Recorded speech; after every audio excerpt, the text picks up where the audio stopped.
Hello everyone, আজকে আমি খুবই মজার একটা রান্নার রেসিপি শেয়ার করব সবার সাথে।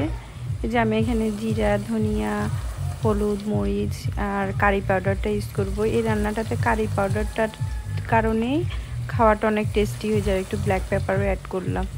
বেসিক মশলা আমাদের ঘরে যা থাকে সেই জাস্ট হলুদ, মরিচ, জিরা, ধনিয়া and black pepper and curry powder.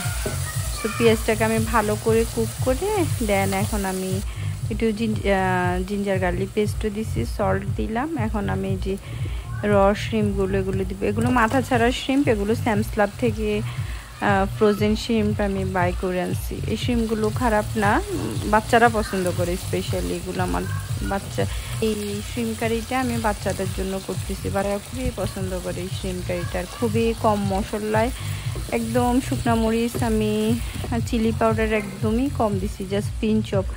Just এই যে আমি এখানে আবার একটু কোরাল মাছ দিয়ে ছড়া রান্না করলাম। তারপরে যে কচুরলতি দিয়ে, জলপাই দিয়ে করছি, চিংড়ি শুটকি আর চিংড়ি মাছ দিয়ে। এটা খুবই মজা হয়েছে। তো আমি আজকে আবার কি এগুলোর আর শেয়ার করলাম না।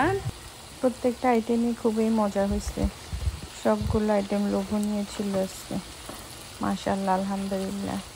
কচুরলতিটা আমরা এখানে বাইনা ফ্রোজেন কচুরলতিটা এখানে কুক করছি চিংড়ি মাছ আর চিংড়ি শুটকি দিয়ে। খুবই মজা হয়েছে। কচুর ছড়া দিয়ে কোরাল মাছ করছি আর কচুরলতি করছি, চিংড়ি মাছ, চিংড়ি শুটকি। এখানে বাচ্চারা তো আর ওগুলো খাবে না, তো বাচ্চাদের জন্য আমি একটু চিংড়ি মাছ করলাম।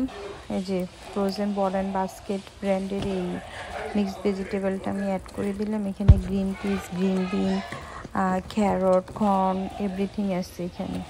সো এটা দিয়ে আমি একটু অ্যাড করে দিলাম। তো এখন একটু কাভার করে দিব, নাড়াচাড়া করে। একটু খুব কুইকলি কুক হয়ে যায়। তো এখন আমার অলমোস্ট এটা কুক হয়ে গেছে, দেখতে পাচ্ছেন অলমোস্ট কুক হয়ে গেছে। তো আমি কয়েকটা আস্ত কাঁচামরিচ দিয়ে দিছি আর কয়েকটা ভেঙে দিচ্ছি যাতে ঝালটা ওভাবে না বের হয়। Thanks for watching. ভিডিওগুলো ভালো লাগলে শেয়ার করে দিবেন। Thank you.